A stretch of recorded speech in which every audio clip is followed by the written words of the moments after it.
Greetings, everyone. Thank you for joining me today to hear more about my research under the guidance of Dr. Kelly Dixon at Baylor University in the EDD Learning and Organizational Change Program.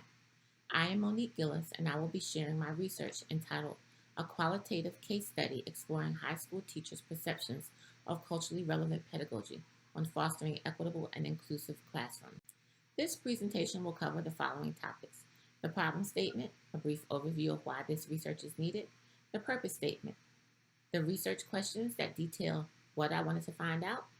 Then we will look at the theoretical framework, the lens through which I viewed the research. We'll move on to the methodology, the path I navigated to conduct the research. Next, we'll move into an overview of the findings, then into the integration of the findings in the literature, discussing how the articles I researched were relevant to how my research informed or diverged from the current findings. Finally, we'll spend a bit of time looking at the implications, recommendations, the limitations, and my distribution plan. On the last two slides are some key references and the closing. The problem statement that guides my research is: teachers who lack cultural sensitivity, cultural awareness, and cultural responsiveness are a result of inadequate diversity, equity, and inclusion training in teacher education programs, as well as the ingrained unconscious biases that they acquire through their lived experiences. The purpose of this study was to explore high school teachers' perceptions of culturally relevant pedagogy, specifically how they perceive culturally relevant pedagogy for fostering equitable and inclusive classrooms. My research is centered around two research questions. The first question is: how do public high school teachers perceive their use of culturally relevant pedagogy in the classroom? And the second question is: how do public high school teachers describe strategies for fostering an equitable and inclusive classroom through culturally relevant pedagogy? I used Gloria Ladson-Billings' theoretical framework of culturally relevant pedagogy as the lens through which I viewed my research. For the remainder of the presentation, I will refer to this framework as CRP. Ladson-Billings posits that effectively teaching diverse students is not just about teaching students academic content. It's also about creating a learning environment that respects and values the cultural backgrounds of all students, and also preparing them to succeed academically and become critical thinkers. CRP has three components. They are student achievement, cultural identity, and critical consciousness. These components are neither cyclical nor interdependent, but they often intersect as shown in the image on the screen.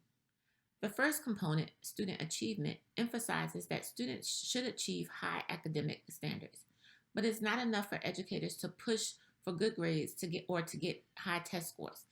Teachers need to foster a love of learning and a curiosity for learning. This means setting high expectations, providing the necessary supports that students need to meet those expectations. Ladson-Billings views student achievement in terms of believing in the potential of every student to achieve their best, regardless of their cultural background. The next component, cultural identity, involves helping students appreciate their own cultural identities, but not only appreciating their own cultural identity, but also learning to respect and appreciate others' cultures. To achieve this, teachers need to integrate students' culture in all aspects of learning. This might look like using examples, stories, or teaching methods that reflect the diverse cultures of the students in the classroom. When students see their culture reflected in what they are learning, it makes their learning more relevant and engaging. The final component is critical consciousness. Critical consciousness involves teaching students to recognize and challenge the social injustices that exist. It's about developing their ability to critique social norms, social values, and the institutions that perpetuate injustice. Fostering critical consciousness can empower students to become more active and informed citizens who can affect change. While this theoretical framework, as introduced by Gloria Ladson-Billings, focused on African American students, further research by Geneva Gay and Sonia Nieto has extended the research of CRP to focus on the educational needs of other groups of marginalized students. The methodology I use for this research design is a qualitative single holistic case study. I chose qualitative research because I wanted to utilize the rich, thick, descriptive language that is only available in a qualitative study. I wanted to share the stories of the teachers who are using CRP or trying to use CRP. So those reading my research will understand the importance of using CRP in the classroom. I'm using their stories as the data.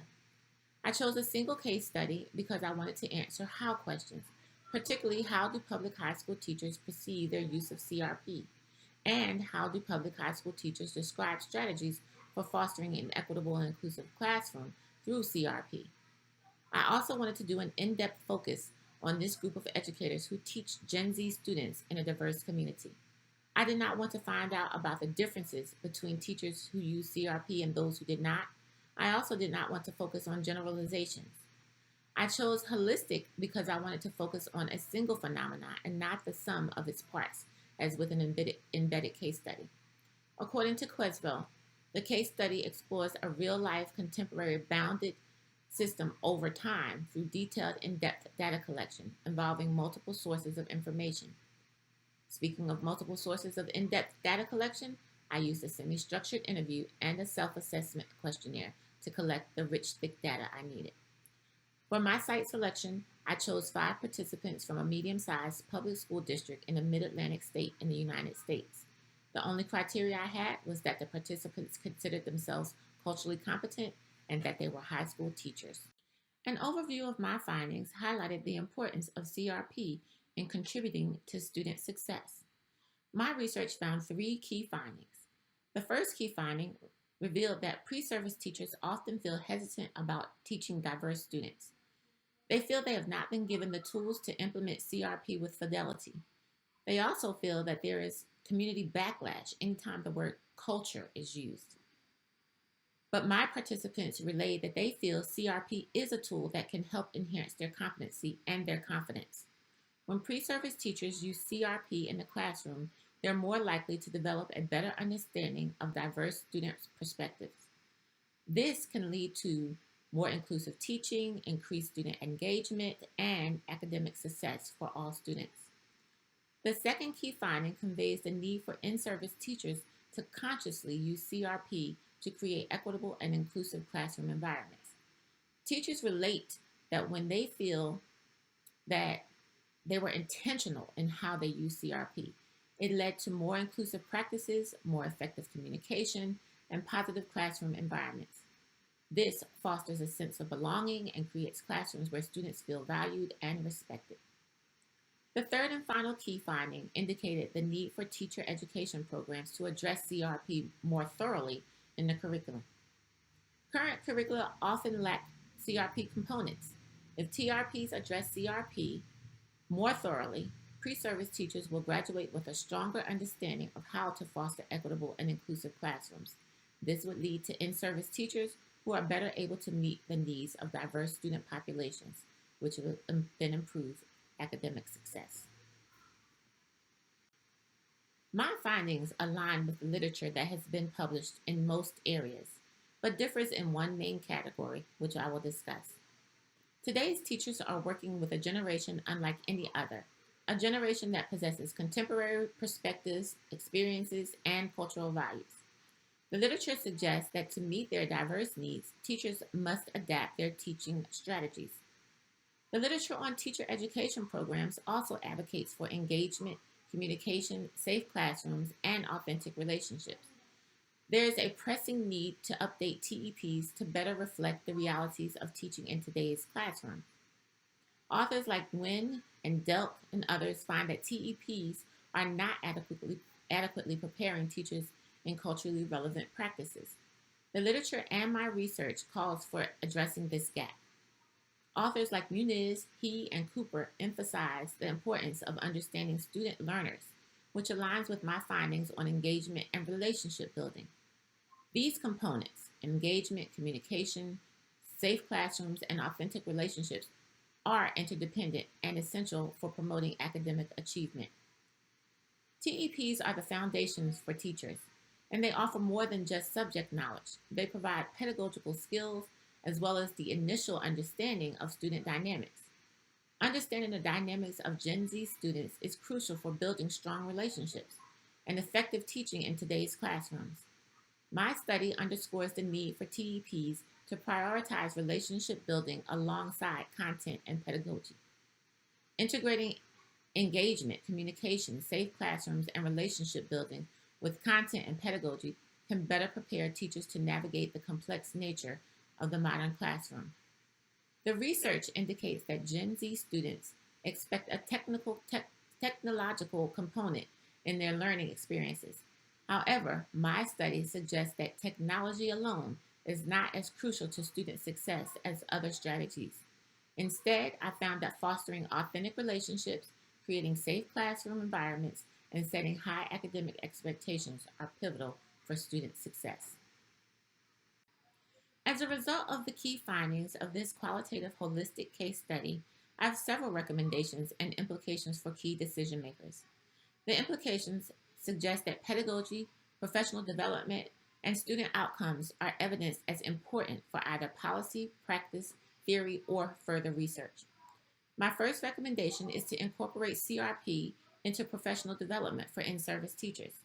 These could include case studies, reflective journals, and hands-on workshops to help teachers understand and effectively implement CRP. Developing CRP training that is tailored to in-service teachers and presented by experts in the field of diversity and multicultural education can emphasize the importance of fostering equity and inclusion for student success. My second recommendation is to integrate CRP into teacher education programs. Courses provided in the TEP curriculum need to address theoretical foundations, but they need a solid practical application component as well. Offering courses that tackle classroom management, curriculum design, and diversity can encourage pre-service teachers to examine and evaluate their strengths and areas for growth. Additionally, incorporating real-world case studies into the curriculum can help deepen pre-service teachers' understanding of CRP, allowing them to confidently apply the concepts in their classroom environment. My third recommendation is to support pre-service teachers in envisioning CRP as a vital tool for student success. TEPs need to provide resources to help pre-service teachers grasp CRP and its application. Pre-service teachers need access to mentoring programs that pair pre-service teachers with veteran teachers who are proficient in using CRP, thereby creating learning communities for pre-service teachers to share strategies, successes, and challenges. Further, pre-service teachers need access to tools for assessing and giving feedback on the effectiveness of implementing CRP during their student teaching practicum. All these recommendations can support in-service and pre-service teachers in effectively using CRP to foster student success in diverse populations. The limitations of the study were minimal, but very important to note. They were time and participants. The first limitation was a lack of time due to the timing of my research approval from the site. I only had 2 months to collect data, November and December. Given that my participants were teachers who were out of contact during the winter break, I had less than 2 months to collect the data.